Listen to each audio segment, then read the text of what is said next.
When the galaxy burned in the flames of the Clone Wars, one name struck terror into the hearts of Jedi and clone troopers alike: General Grievous.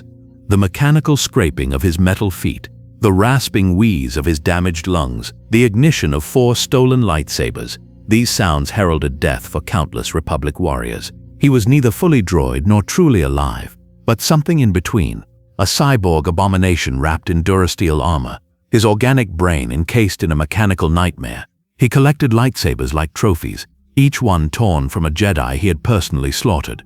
His tactical genius led the Separatist droid army to victory after victory. His personal combat skills made him nearly unstoppable in battle. But before he became the supreme commander of the droid armies, before he was transformed into the cybernetic monster that haunted the galaxy's nightmares, he was Kiman-Jai Shilla, a proud warrior of the planet Kali, fighting to save his people from extinction, driven by honor and love rather than hatred and fear. Tonight, we uncover the complete story of how a noble warrior became a mechanical monster, how a being who fought for his people's survival was transformed into a weapon that served their oppressors, how honor and courage were twisted into rage and cruelty, and how the greatest cyborg warrior the galaxy had ever seen was ultimately destroyed by the same arrogance that had been programmed into him. This is not just another tale of the Clone Wars. This is the tragedy of transformation, of how desperate beings can be manipulated by those who promise salvation but deliver only damnation. This is the story of how the Sith turned a hero into a villain, a warrior into a weapon, and a person into a machine. This is General Grievous, the Supreme Commander, who was never meant to survive the war he fought, the cyborg whose organic heart beat with programmed hatred, and the warrior whose greatest victories were merely stepping stones toward his own inevitable destruction. The warrior of Calais. The being who would become General Grievous began life as Kiman-Jai Shilla on the planet Calais, a harsh world in the wild space region of the galaxy. Born approximately 60 years before the Battle of Yavin, Kiman entered a society defined by warfare, honor, and survival against overwhelming odds. Calais was a world of red deserts, ancient stone temples, and jagged mountain ranges that scraped against crimson skies. The planet's harsh environment had forged its inhabitants into warriors by necessity. Predatory creatures roamed the wilderness, forcing the Kalish people to fight for survival from childhood.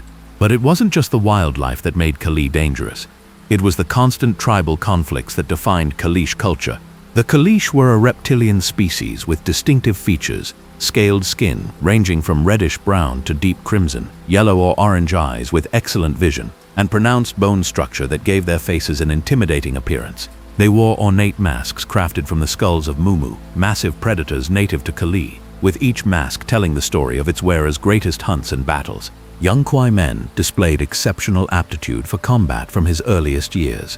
While other Kalish children struggled to master basic weapons, he moved with natural grace and tactical intelligence that marked him as extraordinary. His first Mumu kill came at age 12, younger than most Kalish warriors achieved the feat. The skull from that hunt became his first mask, marking him as a warrior of promise. Kalish culture was deeply spiritual, venerating ancestors and believing that great warriors' spirits guided their people even after death. These ancestral gods were not distant deities but active presences in daily life.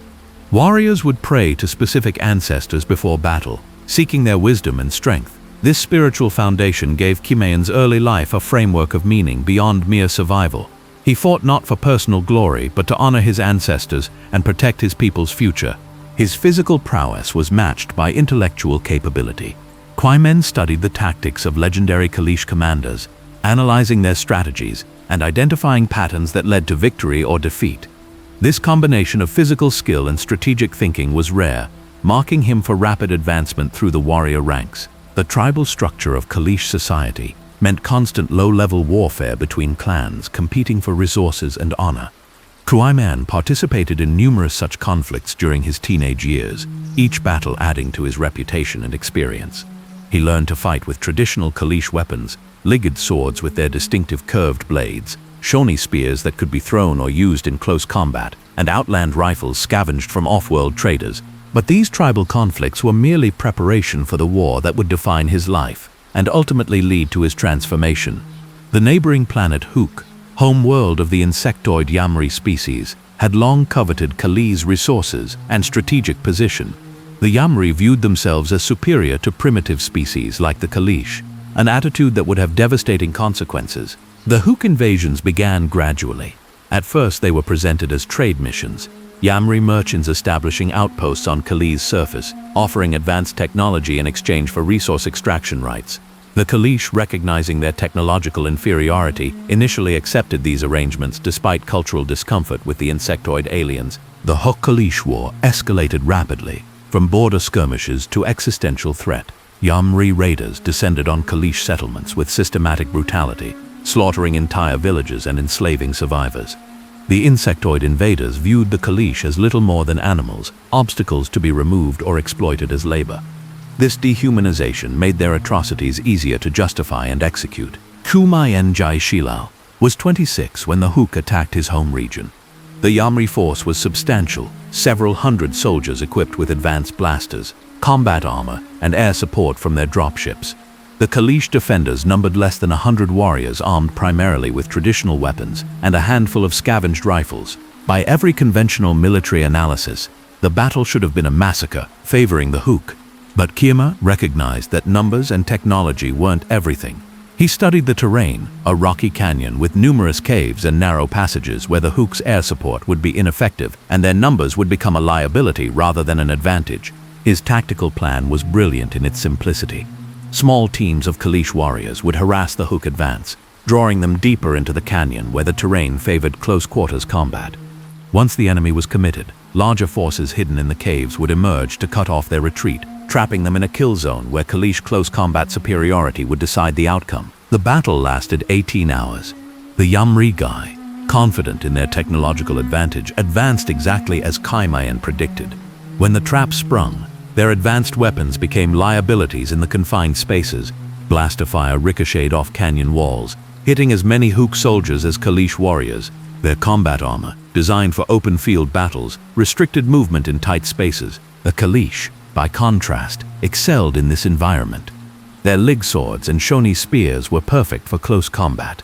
Their intimate knowledge of every cave and passage allowed them to strike and fade, bleeding the Hook force through 1,000 cuts. Kaiman commanded from the front lines, personally leading charges that broke Yamri formations and inspiring his warriors through example. When the Hook finally retreated, leaving more than half their force dead in the canyon, Kaiman's reputation was established. He had defeated a technologically superior enemy through superior tactics, courage, and willingness to fight in conditions that favored his people's strengths. The victory demonstrated that the Hook were not invincible, that Kalish warriors could triumph if properly led. But one victory couldn't stop the invasion. The Yamri possessed vastly greater resources and numbers.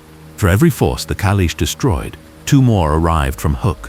The insectoid invaders could replace losses easily. The Kalish could not. Every warrior who fell represented an irreplaceable loss to their small population. Kumayan was promoted to overall command of his region's defense, a position he accepted with full understanding of its terrible burden. He would be responsible not just for military decisions, but for the survival of thousands of Kalish civilians, depending on his warriors for protection. The weight of this responsibility shaped every decision he made. His strategy evolved from defensive warfare to aggressive counterattacks. Rather than waiting for Hook raids, Kwaimen began striking Yamri outposts and supply lines. These raids were dangerous, taking the fight to the technologically superior enemy on their chosen ground, but they achieved crucial objectives. They disrupted Hook operations, acquired advanced weapons for Kalish use, and demonstrated that the primitive natives could strike anywhere, anytime. These raids also introduced Kiamain to advanced military technology. He studied captured Hook weapons, learning their capabilities and weaknesses. He analyzed Yamri tactics, identifying patterns in their deployment and communication. This knowledge would prove invaluable in later conflicts, but more importantly, it demonstrated his capacity for rapid learning and adaptation. During one particularly audacious raid on a major Hook outpost, Kaimayan met Rondarulish Kuma, a female Kalish warrior whose skills rivaled his own. She led a separate tribe's forces, and their collaboration in destroying the outpost began both a military partnership and a personal relationship that would define the rest of Kaimayan's life as a Kalish. Rondaran was everything Kumayan admired: fierce in combat, brilliant in tactics, and absolutely devoted to her people's survival. Their courtship was conducted between battles, their growing love developing alongside growing military cooperation between their tribes. In Kalish tradition, Warriors earned the right to marry through demonstrated courage and success. Their personal relationship and military partnership reinforced each other, creating a bond that transcended mere romance. Together, Cwyman and Ronderu became legendary. They coordinated their tribe's forces with seamless precision, executing complex operations that repeatedly defeated larger Hook forces. Their complementary tactical styles, Cwyman's calculated aggression and Ronderu's defensive patience, created a command partnership that maximized both tribes' effectiveness. But the Hook kept coming. Despite mounting losses, the Yamri continued their invasion with the confidence of a species that viewed Kalish resistance as temporary inconvenience. Their strategy shifted from rapid conquest to systematic extermination, demonstrating their commitment to completely replacing the Kalish with Yamri colonists. The war's brutality escalated beyond any concept of civilized conflict. The Hook began targeting civilian populations deliberately, slaughtering non-combatants to break Kalish morale. Entire villages were destroyed, their inhabitants killed regardless of age or gender. The Yamri justified these atrocities as necessary measures against savages who refused to accept civilization. Cwyman responded with equal brutality. When his forces captured Hook soldiers, he made examples of them, public executions designed to terrorize the enemy and demonstrate that Kalish warriors would not be intimidated. These actions were calculated psychological warfare, intended to make the Yamri fear the cost of their invasion. This period marked Cwyman's transformation from honorable warrior to ruthless commander. The clean distinctions between combatant and civilian, between honorable combat and necessary brutality, eroded under the pressure of genocidal war.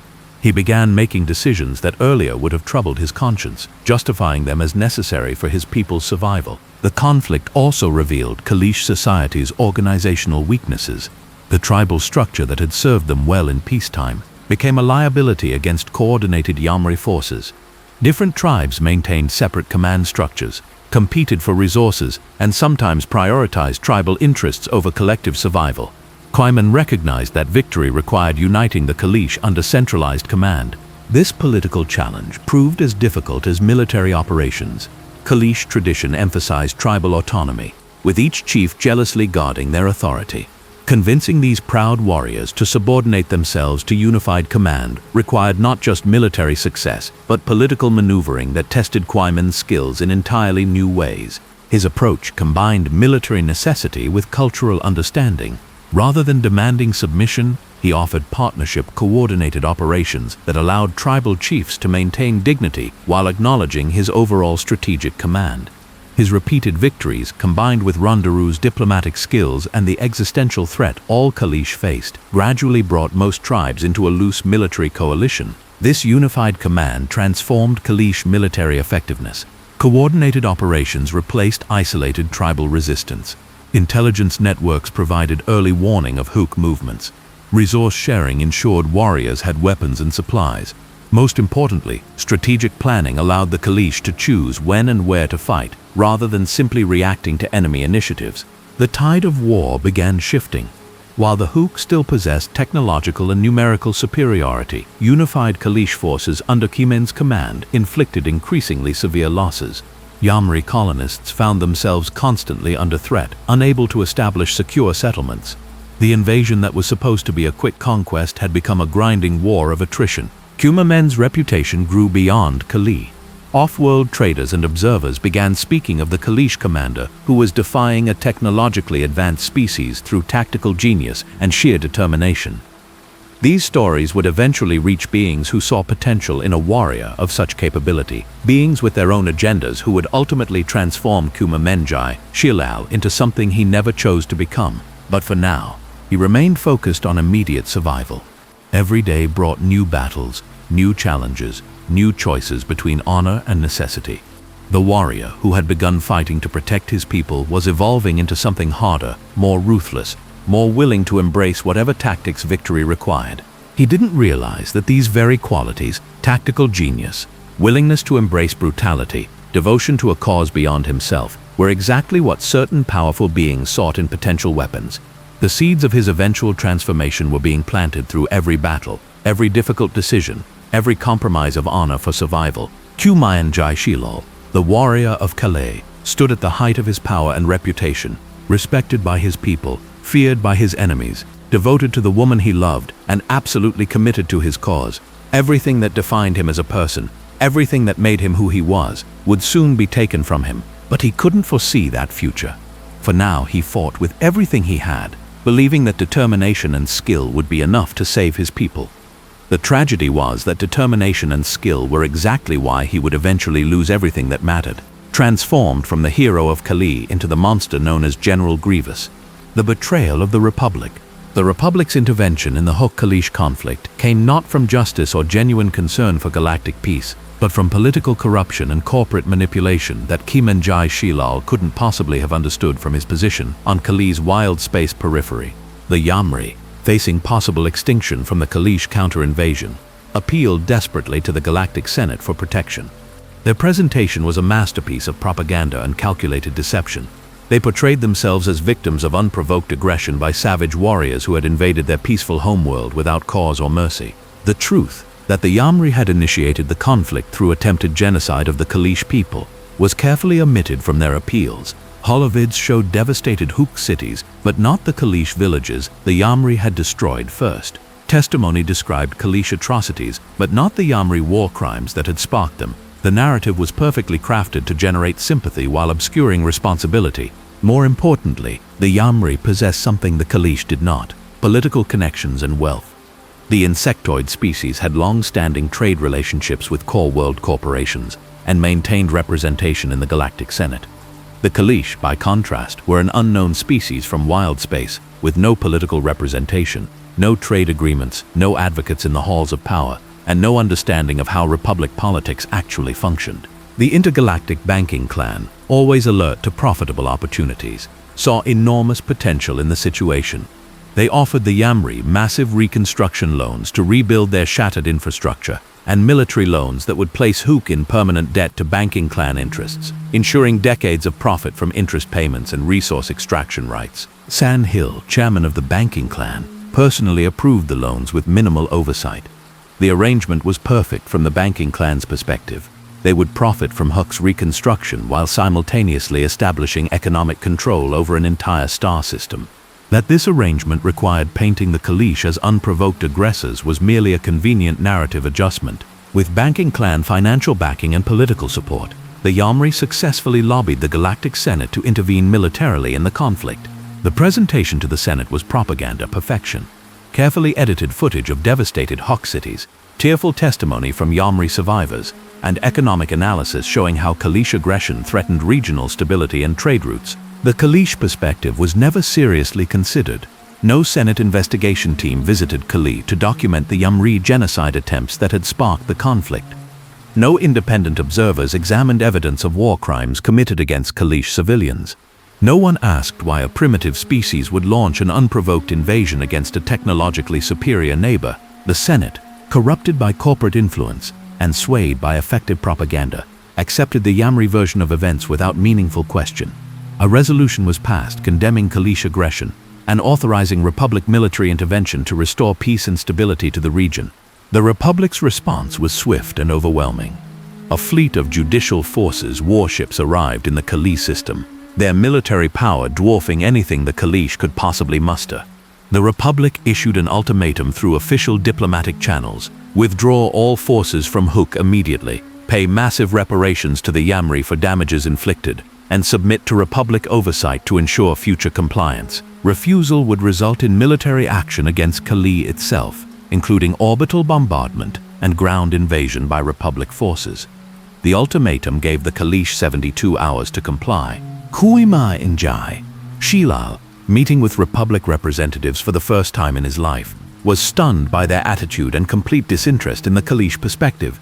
He attempted to explain the history of the conflict, the Yamri invasion of Kali, the genocide attempts, the years of desperate defensive warfare, the necessity of the counter-invasion to ensure his people's survival. The Republic diplomats listened with barely concealed impatience and dismissiveness. Their position was clear. The Senate had made its decision based on testimony from Galactic Republic member species. The Kalish, as non-members from uncivilized wild space, had no standing to dispute that decision. Compliance was mandatory. Debate was irrelevant. Humayan's warrior instincts recognized immediately that he was facing an enemy more dangerous than the Yamri had ever been. The Republic possessed military power that could sterilize Kali from orbit. Resistance would mean the extinction his decade of warfare had been fought to prevent. But compliance meant economic ruin and permanent subjugation to unjust terms imposed by beings who had never bothered to understand the truth. He requested time to consult with other Kalish leaders and was granted 12 hours, an insulting fraction of the already minimal compliance window. The emergency council that convened represented every major tribe on Kali, warrior chiefs who had followed Quiman through a decade of brutal warfare and trusted his judgment absolutely. Randuruli Kuma spoke first, her analysis cold and tactical. The Republic fleet could destroy Kali's cities from orbit before any defensive measures could respond. The Kalis possessed no ships capable of threatening Republic warships. Even Kuma's tactical genius couldn't overcome such overwhelming material superiority. Resistance meant genocide, the very outcome they had fought so hard to prevent. Other voices argued for defiance regardless of cost. They had defeated the Hook against impossible odds through courage and tactical brilliance. Perhaps the Republic could be similarly defeated. Death with honor was preferable to submission to injustice. But Kamenjai Shilal, the warrior who had saved his people through a decade of impossible victories, made the hardest decision of his life. He advised compliance.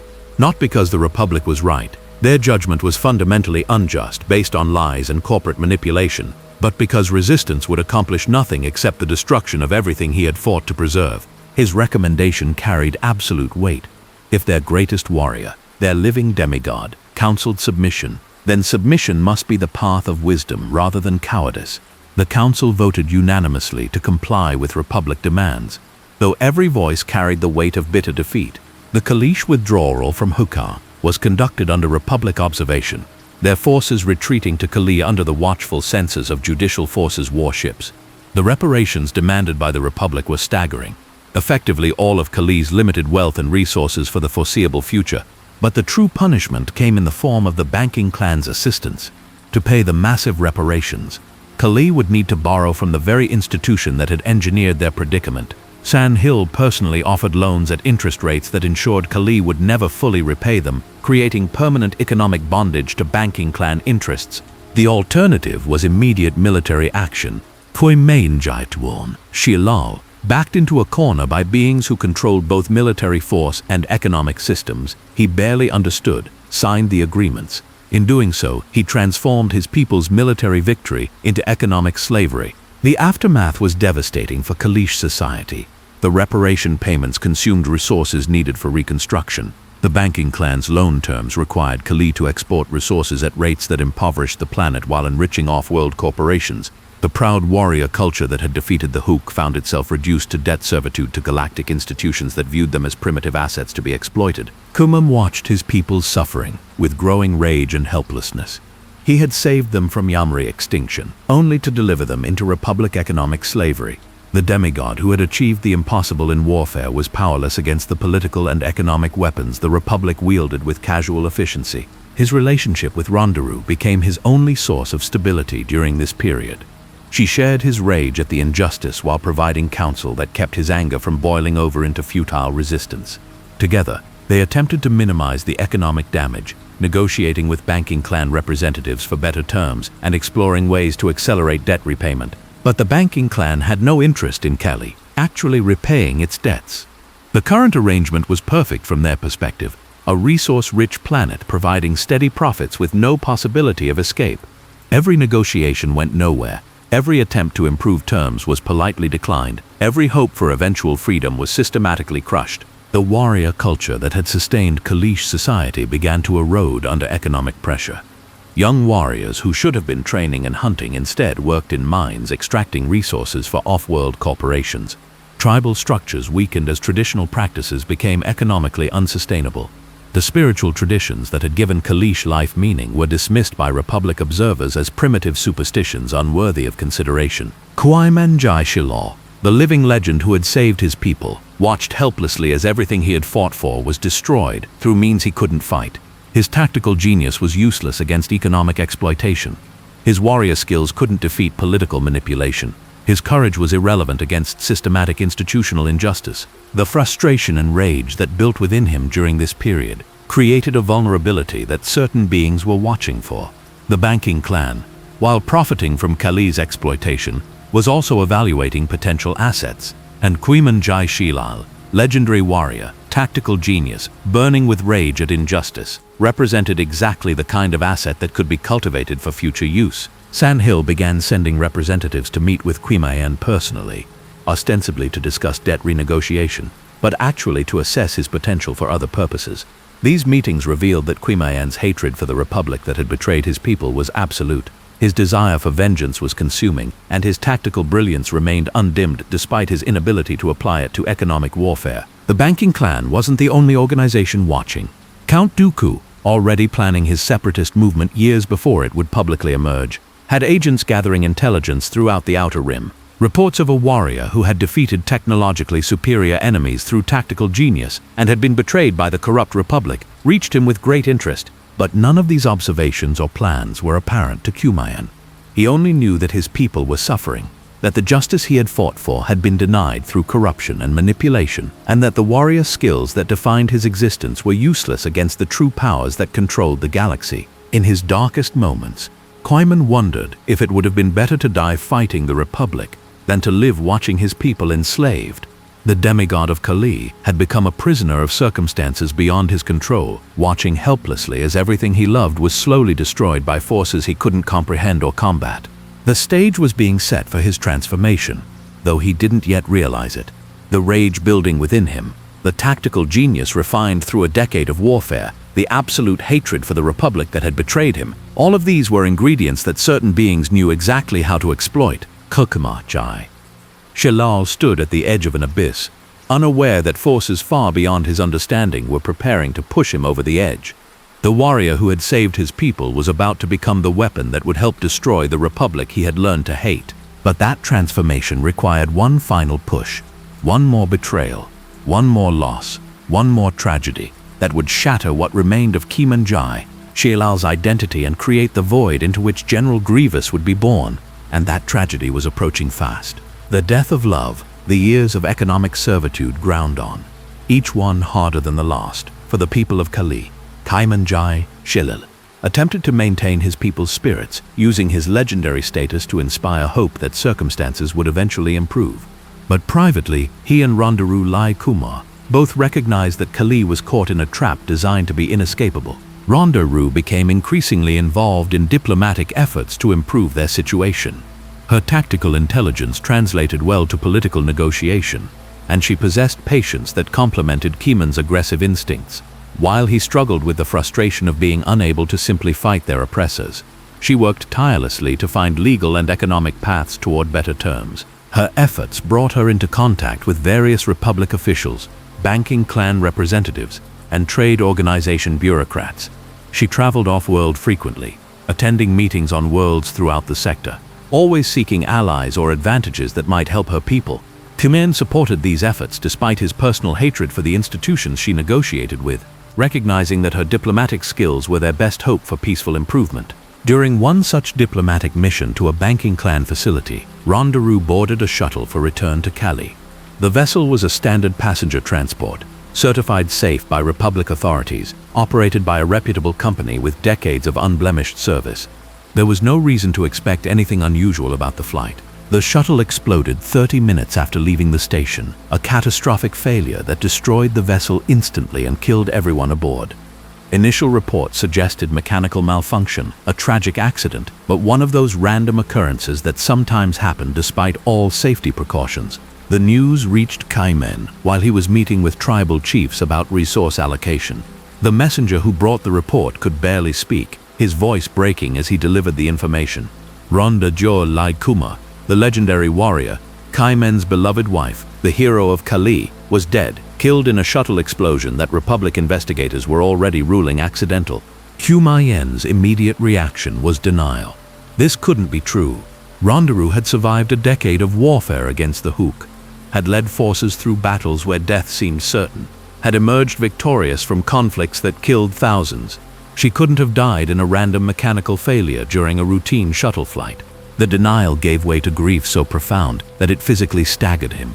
Qimen Jai Shilal, the warrior who had never shown weakness in front of his people, collapsed as if struck by a physical blow. The other Kalish in the room didn't know how to respond. Their living god was weeping, his legendary composure shattered by loss.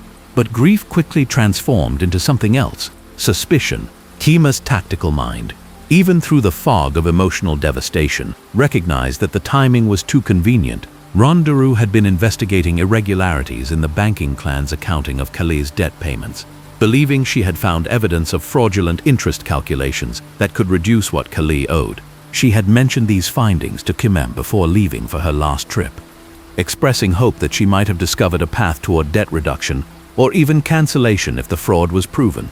She had been excited, more hopeful than she'd been in years, believing she might finally have found a weapon that could work against their economic oppressors.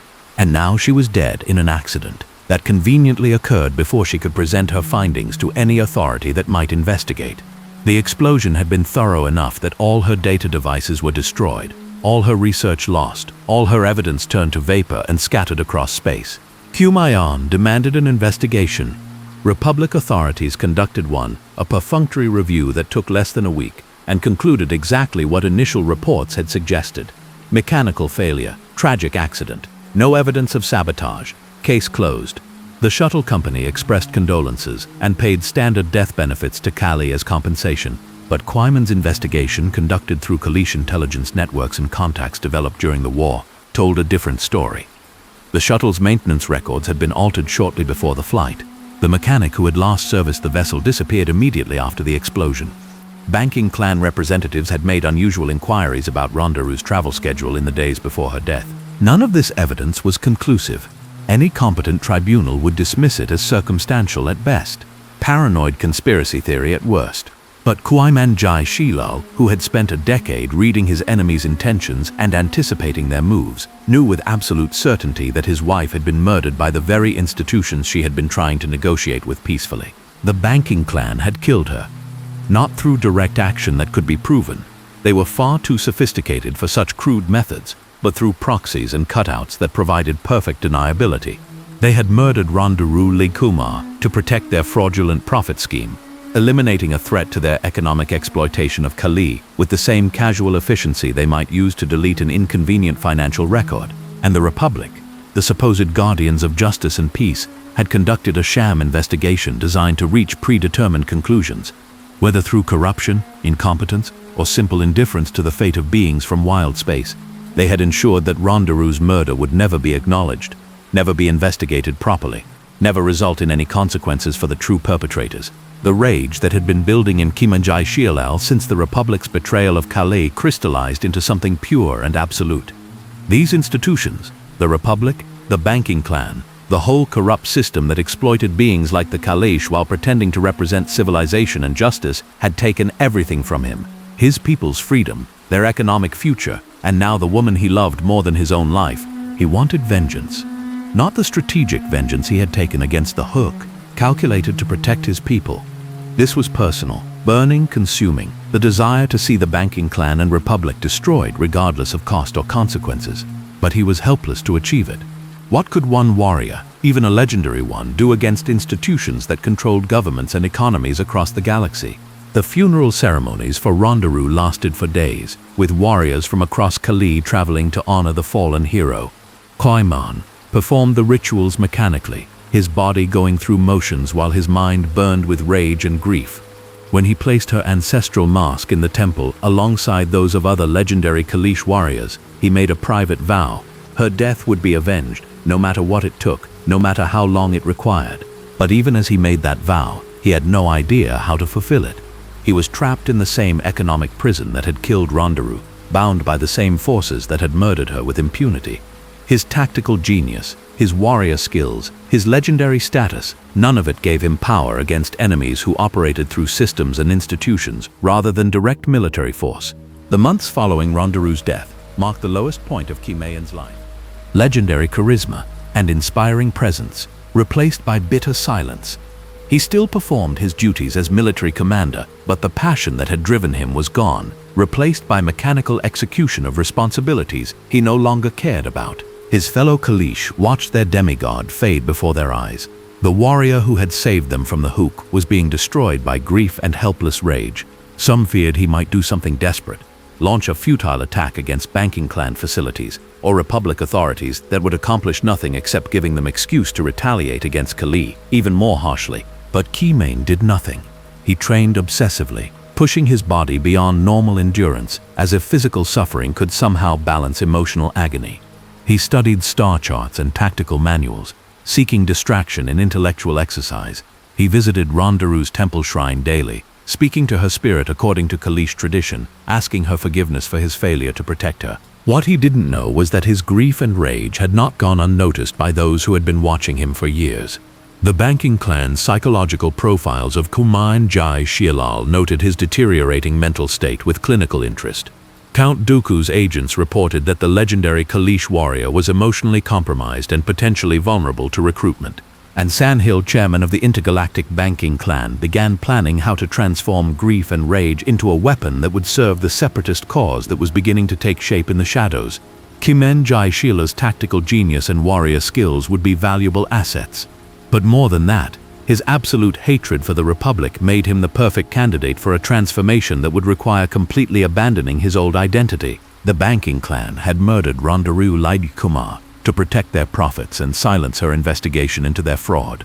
But they had also, whether intentionally or as convenient side effect, created the psychological conditions necessary to transform Kumenjai Shilal into the weapon they needed. All that remained was to offer him what he wanted most: the power to take revenge on the Republic that had betrayed him and the institutions that had murdered his beloved. And to accomplish that transformation, they would need to destroy what little remained of Kimayan Jai Shilal's body and identity, rebuilding him into something that bore no resemblance to the warrior he had been. The trap was set, the bait was vengeance, and the broken warrior, consumed by grief and rage, was ready to step into it, believing he was finally finding a way to fight back, never realizing he was simply exchanging one form of slavery for another, far more absolute. The transformation. The offer came 8 months after Rondaru's death, delivered by Sandhill himself during a personal visit to Kali. The banking clan chairman arrived without fanfare, requesting a private meeting with Kaiman Jai Shilal under the pretext of discussing more favorable debt restructuring terms. Kumaiman almost refused the meeting out of pure hatred for everything the banking clan represented. But curiosity and the faint hope that he might learn something useful about the organization he blamed for Rondaru's murder made him accept. Sandhill wasted no time on pleasantries or false sympathy. He began with a simple question: do you want to destroy the Republic? The directness shocked Quaiman into momentary silence. Was this a trap? Some kind of loyalty test designed to give the banking clan excuse to call for Republic military intervention against Kali? But Sandhill's expression showed no deception, only calculating assessment. The Republic is corrupt, Sandhill continued, his voice carrying no emotion beyond clinical observation. It serves corporate interests while pretending to represent justice.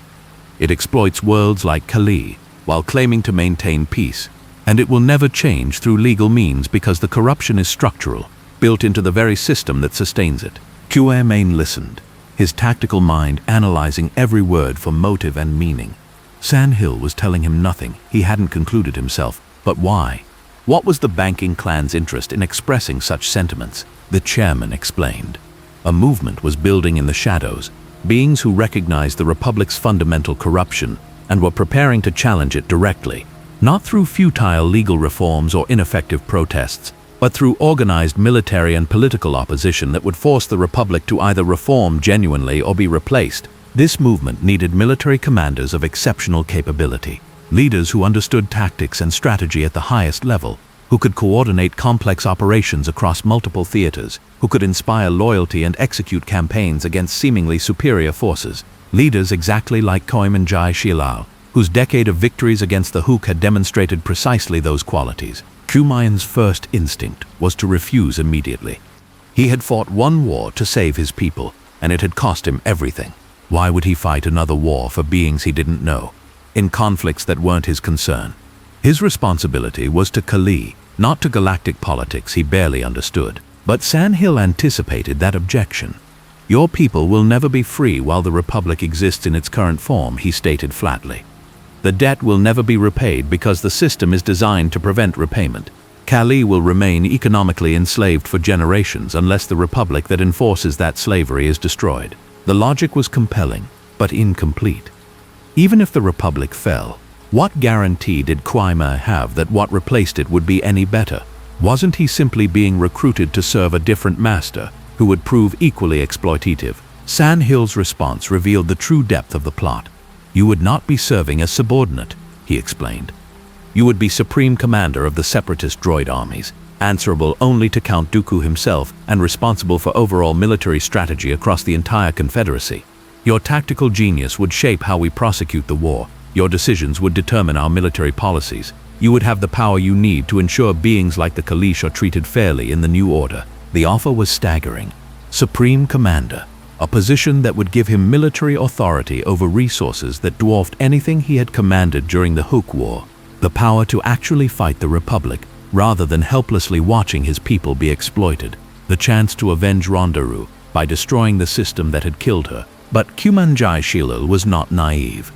He understood that beings like Sandhill didn't make such offers without expecting something in return, beyond mere military service. What's the price? He asked directly. Sandhill's expression shifted slightly. Perhaps respect for Kwaiman's directness. Enhancement, he answered. You are an exceptional warrior and brilliant tactician, but your biological limitations restrict your potential to command droid armies effectively and to personally combat Jedi in the field. You would need to transcend those limitations. He produced a data pad showing detailed medical schematics. What Q-Mine saw made his blood cold. The enhancement Sandhill described wasn't merely prosthetics or armor. It was total cybernetic transformation, replacing most of his organic body with mechanical systems that would make him stronger, faster, more durable than any biological warrior could be. The procedure was experimental, Sandhill admitted. The survival rate was uncertain. The pain would be extraordinary, and the transformation would be irreversible. Once completed, Kumanjai Shilal could never return to being fully organic. He would become something new, something between living and machine. And if I refuse? Kaimen asked. Though he already knew the answer, Sandhill's response was delivered without inflection. Then the debt terms remain unchanged.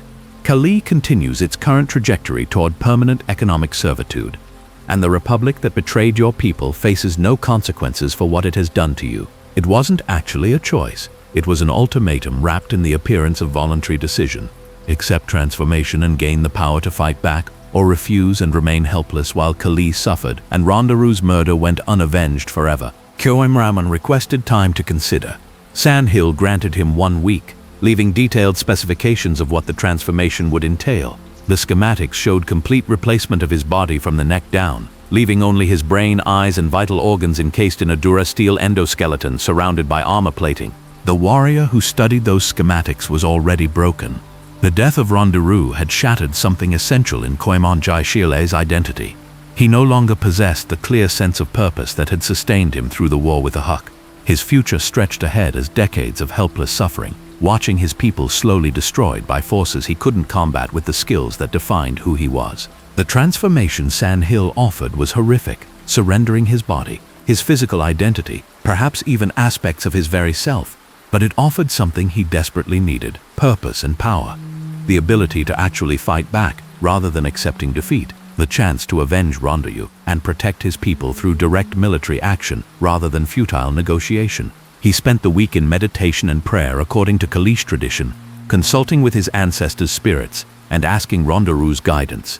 The spiritual practices that had sustained his people for generations offered no clear answer, only the knowledge that whatever choice he made would echo through history. On the 7th day, Kumanjai Shilal gave Sandhill his answer.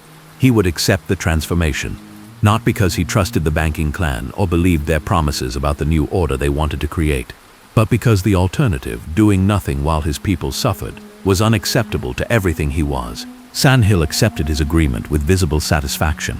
Arrangements were made immediately for Kimon to travel to a secret medical facility controlled by the banking clan. The transformation would be conducted by the galaxy's foremost cybernetic surgeons, using technology that pushed the boundaries of what was medically possible. Before leaving Kalee, Kimin visited Rondaroo's shrine one final time. He placed his ceremonial mask, the one carved from his first Mumu kill, the one that told the story of his life as a Kaleesh warrior, in the temple alongside hers. Where he was going, he wouldn't need it. The being who would return would no longer be Kumanjai Shilal. He told his people he was traveling off-world for diplomatic negotiations that might improve their situation. Only a handful of trusted advisors knew the truth. They watched their legendary commander depart with expressions mixing hope, concern, and fear, knowing he might not return or might return as something they wouldn't recognize. The banking clan facility was located on Geonosis, the arid world that would later become famous for entirely different reasons. Here, in underground laboratories hidden from Republic oversight, the Geonosians and their corporate partners conducted experimental research that pushed ethical and technical boundaries. The transformation of Kimanjai Shielal into General Grievious began with what Sandhill described as a tragic accident. The shuttle transporting Kiman to the facility exploded shortly after departure from an orbital station, or so the official report stated. In reality, the explosion was deliberately staged, providing cover story for what was about to occur. But Kiman, supposedly killed in the explosion, was actually rendered unconscious through drugs introduced into his system before the staged accident. When he woke, he was already in the surgical facility, restrained and prepared for the transformation that Sandhill had presented as voluntary enhancement. The truth was far darker than Sandhill had revealed. Count Dooku, the true architect of this transformation, had no interest in Kiman's voluntary consent beyond what was needed to get him to the facility. The being they intended to create would serve the separatist cause, not through philosophical alignment but through programming and conditioning that would override whatever Kimanjai Shielal believed he was fighting for. The surgeons began their work. The procedure was conducted over multiple sessions spanning weeks, each one a nightmare of biological violation and mechanical reconstruction. Kiman's organic body was systematically dismantled and discarded, replaced piece by piece with cybernetic systems that bore no resemblance to what he had been. His arms and legs were amputated and replaced with mechanical limbs that could move faster and strike harder than biological tissue ever could. His torso was hollowed out, his organs removed or relocated, his skeletal structure replaced with durasteel endoskeleton. His spine became a mechanical conduit for neural signals, his natural reflexes rewired through computer systems. The pain was beyond description. The surgeons used just enough anesthetic to prevent Kiman from dying of shock, but not enough to truly spare him from experiencing what was being done to his body. This was deliberate. The trauma of transformation was part of the conditioning process, breaking down his existing identity to create space for what would replace it. Between surgical sessions, while Kiman lay in his hospital restraints recovering enough for the next violation, technicians worked on his brain. Careful chemical treatments, combined with targeted electrical stimulation and sophisticated psychological conditioning, began reshaping his neural patterns. Memories were suppressed, emotional responses were dampened or redirected, personality characteristics were systematically dismantled. The being they were creating needed to be a perfect general, tactically brilliant but emotionally cold, strategically flexible but absolutely obedient to separatist leadership. Kimanjai Shilal's love for his people, his grief over Ronderu, his complex understanding of honor and duty, all of these were liabilities that needed to be eliminated or repurposed. What made the conditioning particularly cruel was that fragments of Kuma remained. The memories that drove him, the war with the Hook, the Republic's betrayal, Ronderu's murder, were preserved and even amplified, but disconnected from the emotional and moral context that had given them meaning. He would remember these events as reasons to hate the Republic, but not with the complex understanding that had characterized his original response. The final stages of transformation involved installing the distinctive armor and life support systems that would make him recognizable as General Grievious. The durasteel plates that covered his mechanical body weren't merely protection, they were a prison, ensuring the organic components that remained were completely dependent on the cybernetic systems for survival. His organic eyes were replaced with photoreceptors that provided superior visual acuity but saw the world in different spectra than biological vision. His hearing was enhanced through auditory sensors that could detect frequencies no organic ear could perceive. Every sense was mediated through technology, creating a fundamental disconnect between his consciousness and the physical world. Most distinctive was the respiratory system that replaced his organic lungs. The armor-weave gut sac that protected his remaining vital organs required specialized breathing apparatus that produced the characteristic wheezing rasp that would become his signature sound. This wasn't just functional necessity, it was psychological warfare, a sound designed to unnerve enemies before battle even began. When the transformation was complete, the being that had been Kimanjai Shielal no longer existed in any meaningful sense. The personality, the memories, the dreams and fears that had defined him were either erased or so fundamentally altered as to be unrecognizable. What remained was General Grievous, a military genius in a mechanical body, programmed to serve the separatist cause with absolute devotion. Count Dooku personally oversaw the final stages of conditioning. He stood before the newly created cyborg and explained his purpose. "You are the supreme commander of the droid armies. You will prosecute the war against the Republic with absolute efficiency. You will destroy Jedi and clone forces wherever you encounter them. You will bring the corrupt Republic to its knees through superior tactics and relentless pressure." Grievous listened to these instructions and understood them as fundamental truth. The conditioning had worked perfectly. He believed he wanted to do exactly what Dooku was telling him to do. His hatred for the Republic felt organic rather than programmed. His desire to destroy Jedi seemed like natural extension of his warrior identity rather than implanted compulsion. The memories of Kimenjai Shilal remained. In a sense, Grievous knew he had once been an organic warrior, remembered fighting the Hook, even retained tactical knowledge accumulated through those campaigns, but the emotional and moral context was gone. Kimenjai Shilal had fought to protect his people. General Grievous fought because destroying Republic forces was his primary function. Count Dooku trained him personally in lightsaber combat, teaching him techniques adapted specifically for his cybernetic enhancements. Grievous' mechanical body could move faster than organic reflexes, could wield multiple lightsabers simultaneously through his split arms, could execute combat maneuvers that would be impossible for biological warriors. The training revealed that while Grievous lacked force sensitivity, his programming and enhancements made him devastatingly effective against Jedi nonetheless. His attacks were unpredictable because they weren't guided by precognition but by pure tactical calculation, executed at inhuman speed. His mechanical nature meant he felt no fear, no hesitation, no emotional vulnerability that Jedi might exploit. When Dooku declared his training complete, General Grievous was presented to the Separatist Council as their supreme commander. The assembled corporate leaders, representatives from the Trade Federation, Techno-Union, Commerce Guild, Corporate Alliance, and of course the banking clan, studied the cyborg with mixture of fascination and unease. San Hill watched the presentation with satisfaction. The warrior he had recruited from Kali was now an optimized weapon perfectly suited to their needs. The transformation had cost enormous resources and pushed technological boundaries, but the result justified the investment. General Grievous would be worth entire armies in the coming war. What San Hill and the others didn't fully appreciate was that creating Grievous had required destroying Kimenjai Shilal so completely that the being's original motivations were rendered irrelevant. They believed they had recruited an ally who wanted to fight the Republic for his own reasons. In reality, they had simply created another slave, one programmed to believe his servitude was voluntary choice. The tragedy of Kimenjai Shilal's transformation into General Grievous was that he had sought power to fight for his people's freedom and avenge his beloved's murder. Instead, he was converted into a weapon that would serve the very kinds of beings who had oppressed Kali and killed Rondaru, corporate interests who viewed beings like the Kalish as resources to be exploited. The noble warrior who had saved his people through tactical genius and personal courage was dead. What remained was a mechanical monster that retained the genius while losing everything that had made that genius meaningful. General Grievous would become one of the Clone Wars' most feared figures, but he would do so without any understanding of what had been taken from him or what he was truly fighting for. The transformation was complete, the weapon was forged, and the being who had been Kimenjai Shilal was gone forever, replaced by General Grievous, the supreme commander of the droid armies, the Jedi killer, the tactical genius in a mechanical body, who would terrorize the Republic while unknowingly serving the very corruption he believed he was fighting. The supreme commander, General Grievous, assumed command of the separatist droid armies with mechanical efficiency that bore no resemblance to the passionate warrior Kimenjai Shilal had been. His first actions as supreme commander demonstrated both the tactical genius that had been preserved through transformation and the cold ruthlessness that had been programmed into him. His initial campaign target was the planet Hypori, a strategic Republic outpost that controlled important hyperspace routes in the Outer Rim.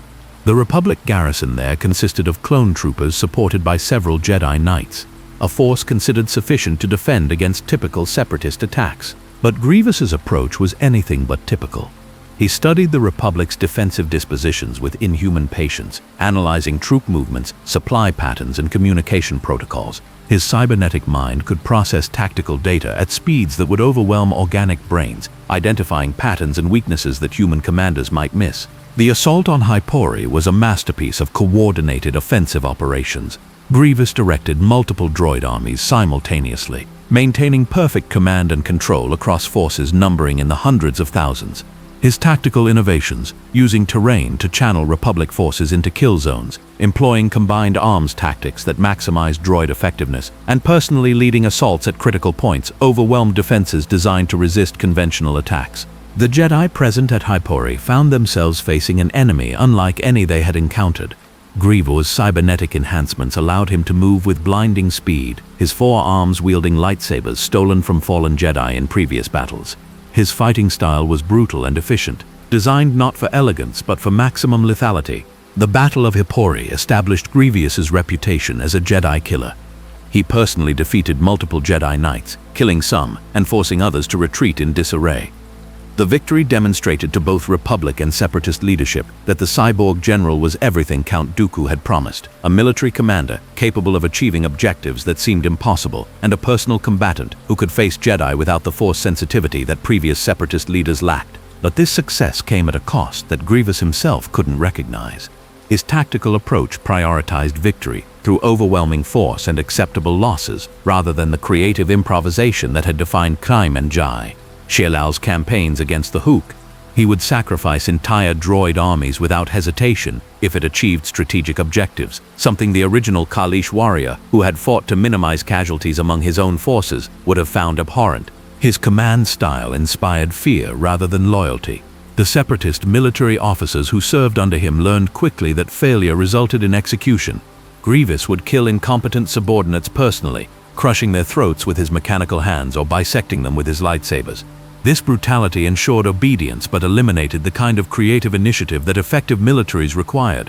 The tactical brilliance remained, but divorced from the moral context that had guided its application. Qui-Gon Jinn had been a warrior who understood that tactics served strategic goals which ultimately served his people's survival. General Grievous was a weapon that understood tactics as ends in themselves, divorced from any purpose beyond victory. His campaigns across the Outer Rim during the Clone Wars' first year were devastatingly effective. Planets fell before his coordinated droid assaults. Republic garrisons were systematically destroyed. Jedi who attempted to stop him were killed or forced to retreat, adding their lightsabers to his growing collection of trophies. Count Dooku watched Grievous's successes with satisfaction mixed with caution. The cyborg was performing exactly as designed, but there were concerning signs that fragments of his original personality survived the transformation. Grievous demonstrated tactical creativity that suggested some element of Qui-Gon Jinn remained, and creativity implied independent thought that could become problematic. To ensure continued control, Dooku personally met with Grievous regularly, reinforcing the conditioning and programming that maintained the general's loyalty to the Separatist cause. These sessions were presented as strategic planning meetings, but they included subtle psychological manipulation designed to suppress any emerging sense of independent identity. Grievous himself had no conscious awareness of being controlled. He believed his hatred for the Republic was genuine. His dedication to the Separatist cause was voluntary, and his tactical decisions were his own. The conditioning had been sophisticated enough that he couldn't recognize the programming shaping his thoughts and actions. His relationship with the Separatist Council was purely functional. He viewed the corporate leaders as employers rather than allies, respecting their authority while privately despising their cowardice and obsession with profit. This contempt was one of the few emotions that survived transformation largely intact. Qui-Gon Jinn's hatred for beings like San Hill had been preserved and even amplified through the conditioning process. The Council, for their part, found Grievous unsettling despite his effectiveness. His mechanical body, wheezing respiration, and cold efficiency created an aura of menace that made even hardened corporate executives uncomfortable. But his results justified any discomfort. His campaigns were achieving military objectives while his personal combat skills eliminated Jedi faster than the Republic could replace them. The strategic situation evolved as the Clone Wars progressed. Republic forces, initially caught off guard by Separatist military capability, adapted their tactics and began mounting more effective resistance. The Jedi, traumatized by early defeats at Grievous's hands, developed new approaches specifically designed to counter his fighting style. Grievous adapted in response, his tactical genius finding new ways to overcome Republican improvements. When they changed their deployment patterns, he identified weaknesses in the new formations. When they developed tactics to counter his lightsaber combat, he evolved his fighting style to maintain advantage. The cybernetic enhancements that housed his brain allowed him to process and adapt to new information faster than organic commanders could manage. But there were signs of strain. The mechanical body that made him so effective in battle was also a constant source of discomfort and limitation. The gut sac, containing his remaining organs, was vulnerable, requiring the distinctive armor plating that restricted his mobility compared to when he had been fully organic. The respiratory system that kept him alive produced the wheezing rasp that announced his presence and reminded him constantly that he was more machine than living being. Worse, the organic components were degrading faster than the separatist medical teams had anticipated. The constant stress of combat, combined with the biological rejection responses as his remaining organs struggled against the mechanical systems surrounding them, was slowly killing the organic parts of General Grievous even as the cybernetic components remained functional. Dooku and Sand Hill were aware of this deterioration, but chose not to inform Grievous. From their perspective, he only needed to survive long enough to accomplish his purpose in the Clone Wars. Whether he lived years or decades after the conflict ended was irrelevant to their calculations. He was a weapon with a specific operational lifespan, and that lifespan just needed to extend through the war. The battles continued across the galaxy. Grievous achieved victories on Duro, Belderoni, and other strategic worlds, his droid armies crushing Republican resistance through superior tactics and overwhelming force. Each victory added to his legend, making him one of the most feared figures in the galaxy, a mechanical nightmare that Jedi children would have nightmares about. But the victories also highlighted a fundamental problem with the Separatist strategy. Grievous could win battles brilliantly, could defeat Jedi and destroy clone forces, could conquer planets and systems, but tactical victories didn't translate to strategic success. The Republic's industrial capacity vastly exceeded the Separatists' ability to replace losses, meaning every droid army destroyed was harder to replace than every clone battalion eliminated. This strategic reality meant the Separatists were slowly losing despite Grievous's tactical successes, a truth that the cyborg general couldn't fully grasp because his programming focused him on immediate military objectives rather than long-term strategic assessments. He could see that winning battles wasn't translating to winning the war, but his mechanical mind couldn't fully process why or what might be done differently. The frustration this created was one of the few emotions Grievous experienced with genuine intensity. He was doing everything right, applying superior tactics, achieving military objectives, eliminating enemy commanders. Yet the war continued, the Republic remained resilient, and ultimate victory seemed no closer despite his successes. This frustration manifested in increasingly brutal behavior. Grievous began taking fewer prisoners, executing wounded enemies, and conducting campaigns that deliberately targeted civilian populations to terrorize Republic member worlds. These actions violated even the loose ethical constraints that Separatist leadership publicly claimed to follow. But Dooku allowed them to continue because they served the larger purpose of spreading fear and demonstrating Republic inability to protect its citizens. The atrocities Grievous committed during this period bore some resemblance to the brutal tactics Kumain-Njai Shialal had employed during the final campaigns against the Hook. But where the original warrior had been driven by understandable rage and desire to protect his people, Grievous acted from programmed ruthlessness divorced from emotional context. He killed because eliminating enemies was his function, not because he felt anything about their deaths. His personal combat skills continued evolving. Each Jedi he fought taught him something new about lightsaber combat and Force user tactics. He couldn't use the Force himself. His lack of midi-chlorians made that impossible, but he could study how Jedi employed it and develop counters based on pure physical capability enhanced by cybernetic superiority. The technique he developed of splitting his arms into 4 independent limbs, each wielding a lightsaber, became his signature fighting style. It overwhelmed most Jedi through sheer unpredictability. Biological opponents simply couldn't track 4 independently moving blades simultaneously, especially when those blades moved faster than organic reflexes should allow. But this same fighting style revealed the limitations of his cybernetic existence. His attacks were powerful and fast, but they followed patterns that especially skilled Jedi could predict and exploit. He lacked the intuitive understanding of combat flow that Force-sensitive warriors possessed, forcing him to rely on pure calculation and physical superiority rather than the balanced approach that combined intellect with instinct. Encounters with exceptional Jedi like Obi-Wan Kenobi demonstrated these limitations. Kenobi's mastery of defensive lightsaber forms, combined with his tactical intelligence and Force sensitivity, allowed him to survive confrontations with Grievous that killed or maimed lesser Jedi. These survivals frustrated the cyborg general, adding Kenobi to a short list of Republic commanders he particularly wanted to destroy. The Clone Wars ground on, and with each passing month, the strain on Grievous increased. His organic components continued degrading. His mechanical systems required constant maintenance. His tactical victories failed to translate to strategic progress. And somewhere deep in the fragments of consciousness that remained from Kimanjai Shilal, something struggled against the programming that defined his existence. The final battles. The Clone Wars entered their third year with the Separatists seemingly ascendant. Despite the Republic's vast resources, General Grievous's tactical brilliance had inflicted defeat after defeat on clone forces. His campaigns had conquered dozens of strategic worlds, and his personal combat prowess had killed so many Jedi that the Order was visibly weakened. Grievous planned the operation personally, applying all his tactical genius to the problem of assaulting the most heavily defended planet in the galaxy. His strategy relied on surprise, overwhelming force at the point of attack, and rapid extraction before the Republic could marshal its full defensive capability. It was the kind of complex multi-phase operation that he excelled at, and it almost worked. The Separatist fleet emerged from hyperspace directly over Coruscant, with perfect tactical positioning. Grievous had calculated exactly where Republic defenses would be weakest at the specific moment of attack, exploiting a vulnerability in patrol patterns that existed for less than 15 minutes before closing. His droid forces immediately engaged the orbital defense platforms while specialized assault teams launched toward the surface. The Republic response was chaotic and overwhelmed. Grievous' sudden assault caught them completely unprepared, their defensive fleets scrambling to respond while Separatist forces were already achieving their objectives. His personal command ship, the Invisible Hand, pushed deep into Coruscant's orbital space, while his fighter screens kept Republic interceptors at bay. The mission to capture Palpatine succeeded, exactly as Darth Sidious had secretly arranged.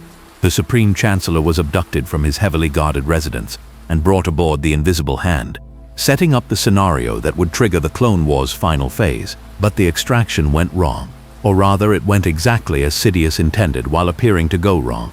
Anakin Skywalker and Obi-Wan Kenobi, the Republic's most capable Jedi warriors, pursued Grievous's ship and boarded it to rescue Palpatine. Their confrontation with Count Dooku ended with the Sith Lord's death, eliminating one of the Separatist leadership's key figures. Grievous encountered Kenobi and Skywalker as they attempted to escape with Palpatine. The confrontation should have been Grievous's moment of triumph, finally destroying or capturing the Jedi, who had frustrated his operations repeatedly. But Dooku's unexpected death had thrown the ship into chaos, and Grievous's attention was divided between the Jedi and managing his fleet's extraction from Coruscant's increasingly effective defensive response. The decision he made in that moment demonstrated both his tactical brilliance and the fundamental weakness programmed into him. Rather than pursue the Jedi immediately and risk being trapped aboard a crippling ship, he prioritized fleet preservation and extraction. This was tactically sound. Losing the fleet would be strategically devastating, but it meant allowing high-value targets to escape. The Invisible Hand was catastrophically damaged during the extraction, its hull breached in multiple locations and its systems failing. Grievous managed to crash-land the vessel on Coruscant's surface with remarkable skill, demonstrating his exceptional piloting ability even under impossible conditions. But the ship's destruction represented a significant material loss that the Separatists couldn't easily replace. More importantly, the failed extraction exposed Separatist vulnerability. The audacious attack on Coruscant had failed to achieve its stated objectives. Palpatine escaped, the Republic rallied its defenses, and Separatist forces retreated with heavy losses. The operation that should have forced Republic capitulation instead demonstrated that even Grievous's tactical genius couldn't overcome strategic realities.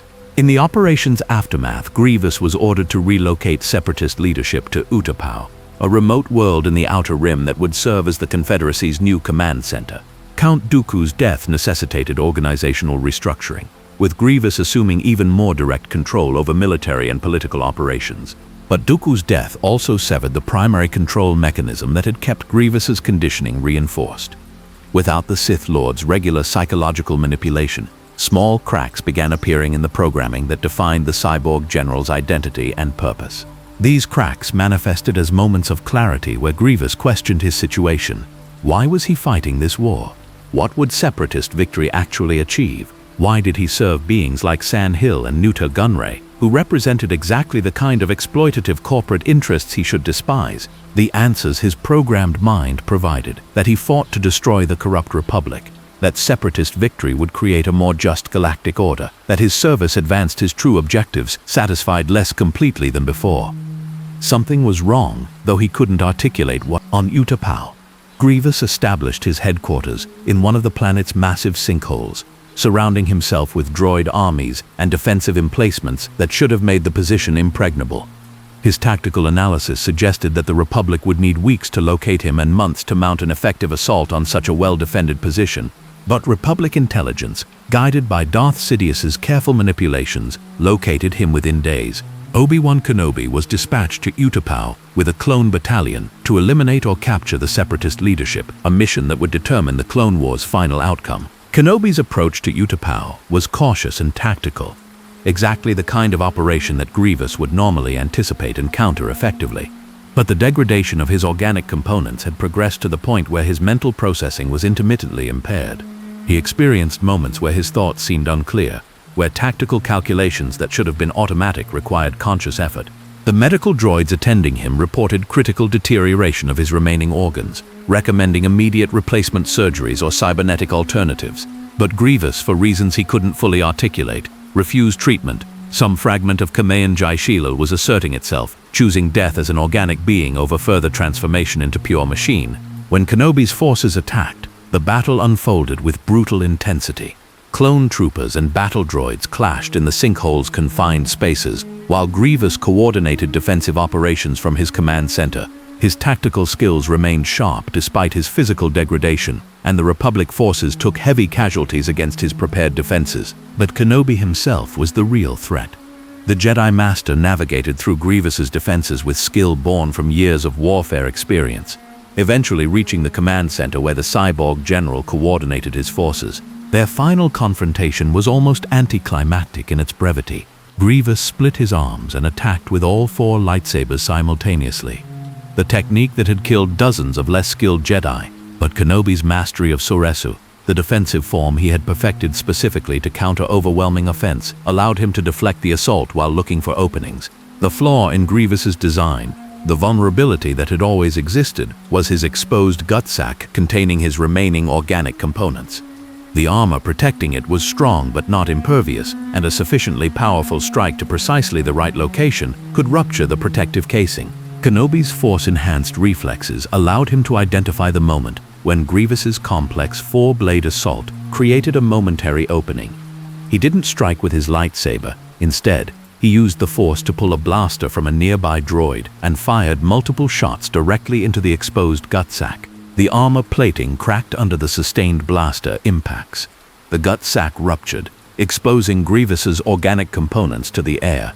The sophisticated life support systems that had sustained him began failing immediately, alarms shrieking as his remaining organs started dying. Grievous staggered backward, his mechanical limbs spasming as the neural connections between his organic brain and cybernetic body were disrupted. He tried to speak, but the respiratory system that produced his signature wheeze was failing, leaving him unable to articulate any final words. In his last moments, something extraordinary happened. As the conditioning that had defined his existence for years broke down along with his failing biological components, fragments of Kamayan Jai Shilal surfaced. He remembered Kali, remembered Ronderu, remembered fighting to protect his people rather than serving corporate interests.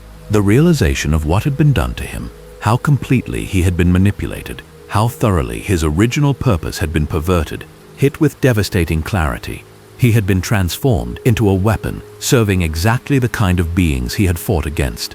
His tactical genius had been used to prosecute a war that served corporate profits rather than any legitimate cause. He had become the monster that the Republic's propaganda claimed, not through choice, but through systematic violation of everything he had been. But this moment of clarity lasted only seconds.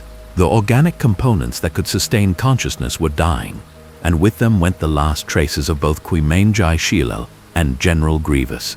His mechanical body collapsed, smoke rising from the ruptured gut sac, his photoreceptors dimming as power fled his systems. Obi-Wan Kenobi watched the cyborg general die without satisfaction or triumph. He had killed a dangerous enemy, but he also recognized that he had just destroyed a being who had been as much a victim as a perpetrator, someone whose transformation into a monster had been engineered by the same corruption that was destroying the Republic from within. The Battle of Utapau continued around Grievous's corpse as clone troopers systematically eliminated remaining droid forces. But with their commander dead and their coordination failing, the battle droids were quickly overwhelmed. The Separatist leadership, already aboard ships preparing to flee, abandoned Utapau entirely once news of Grievous's death reached them. Within hours, the Clone Wars military phase was effectively over. The Separatists had lost their supreme military commander, their tactical genius, the being who had made them dangerous despite the Republic's material advantages. Without Grievous, the remaining Separatist forces were leaderless and demoralized, incapable of mounting effective resistance against the Republic's clone armies. On Kali, news of General Grievous's death was received with complex emotions. The Kalish people had been told that their legendary hero Kaiman Jai Shilal had died years earlier in a shuttle accident, replaced in their history by a Republic-sanctioned narrative that painted him as a tragic figure who had tried and failed to save them from economic ruin. Only a handful of beings knew the truth that the monster called General Grievous had been their Kaiman Jai Shilal, transformed through violation and programming into something unrecognizable. Those few who knew mourned not the cyborg general, but the warrior he had been. The hero who had saved them only to be betrayed by the very beings he had trusted to help him. The banking clan's debt forgiveness for Kali came not as acknowledgement of any injustice, but as political necessity in the war's aftermath. The new empire that replaced the Republic had no use for continued exploitation of a broken world in wild space, and writing off Kali's debt was easier than maintaining the collection infrastructure. So the Kalish people gained freedom through bureaucratic convenience rather than justice, their hero's sacrifice unacknowledged and his transformation into General Grievous blamed on personal corruption rather than systematic violation. The official histories would record him as a villain who had turned against civilization, erasing the complex truth of manipulation and betrayal. General Grievous's body was destroyed, not given the funeral honors a warrior of his skill might have deserved, but disposed of as damaged equipment that had served its purpose. The lightsabers he had collected from fallen Jedi were scattered and lost. The tactical innovations he had pioneered were studied and incorporated into military doctrine without attribution. The being who had been Kaiman Jai Shilal, who had saved his people through brilliant generalship and personal courage, who had been betrayed by the Republic and violated by the banking clan, who had been transformed into a weapon serving causes he would have despised. That being was gone completely, erased from history except as a villain in Republic and later Imperial propaganda. And the tragedy was complete. Epilogue: the monster's legacy. General Grievous left no empire, no disciples, no lasting impact beyond the battles he won and the Jedi he killed. His tactical innovations were studied in military academies without acknowledgement of their source. His fighting techniques were analyzed and countered. His name became synonymous with mechanical monstrosity and ruthless efficiency, stripped of any context that might humanize him. The official histories recorded him simply as the supreme commander of the Separatist droid armies, a cybernetic warrior whose origins were unclear and whose motivations were assumed to be simple desire for power and destruction. The truth about Kaiman Jai Shilal, his war to save the Kalish people, and his transformation through systematic violation was buried beneath layers of propaganda and convenient narrative. On Kali, the few who knew the truth maintained private shrines to Kaiman Jai Shilal, honoring the warrior he had been rather than the monster he became. But publicly, they said nothing. The empire that replaced the Republic had no interest in stories that might complicate simple narratives about good and evil, civilization and barbarism. The banking clan representatives who had engineered his transformation faced no consequences. San Hill died during the Clone Wars' final days, killed by Darth Vader along with the rest of the Separatist Council on Mustafar. His death was punishment for serving the wrong side in a conflict designed to eliminate all participants, not justice for what he had done to Kaiman Jai Shilal. Count Dooku, who had overseen the transformation and maintained the conditioning that kept Grievous enslaved, died on the invisible hand above Coruscant, killed by Anakin Skywalker on Palpatine's orders. His death served the grand plan's execution, not as accountability for creating a mechanical monster from a desperate warrior. Darth Sidious, who had manipulated the entire Clone Wars and used Grievous as a weapon in his ascension to absolute power, achieved everything he intended. The Republic fell, the Empire rose, and the Jedi were destroyed. Grievous's role in achieving these objectives was never acknowledged because acknowledging it would complicate the simple narrative of Palpatine's genius. The few Jedi who survived Order 66 and knew the full story of Grievous's origin carried complex feelings about the cyborg they had fought. Obi-Wan Kenobi, who had killed him, understood that he had destroyed a being who had been as much victim as perpetrator. This understanding deepened his own sense of tragedy about the Clone Wars, a conflict where nearly everyone involved had been manipulated toward outcomes that served only Darth Sidious's ambitions. In military academies across the Empire and later the New Republic, Grievous's campaigns were studied as examples of tactical brilliance. His ability to coordinate massive droid forces, his innovations in combined arms warfare, and his personal combat effectiveness were analyzed and admired by beings who had no idea they were studying the work of a warrior whose genius had been stolen and perverted. And his reward for all of this was transformation into General Grievous, a mechanical monster whose greatest achievement served his people's oppressors, whose tactical genius was used to fight causes that would have horrified his original self, and whose name became synonymous with villainy rather than heroism. The tragedy of General Grievous was not that he failed, but that he succeeded brilliantly at objectives that were never truly his own. He was one of the Clone Wars' most effective military commanders, while never understanding that the war's outcome had been predetermined before he ever became involved. He killed Jedi and won battles, while unknowingly serving the very Sith Lord who would destroy the Jedi Order more completely than Grievous ever could. In the end, General Grievous served as a warning about the corrupting nature of institutions that claimed to serve noble causes while actually serving only themselves. The Republic that had betrayed the Kaleesh, the banking clan that had murdered Rondaroo, the separatist movement that had transformed Kimain into a weapon, all of them operated through the same fundamental mechanism, taking beings who sought justice or freedom and transforming them into tools that served exploitation and oppression. His breathing had stopped on Utapau.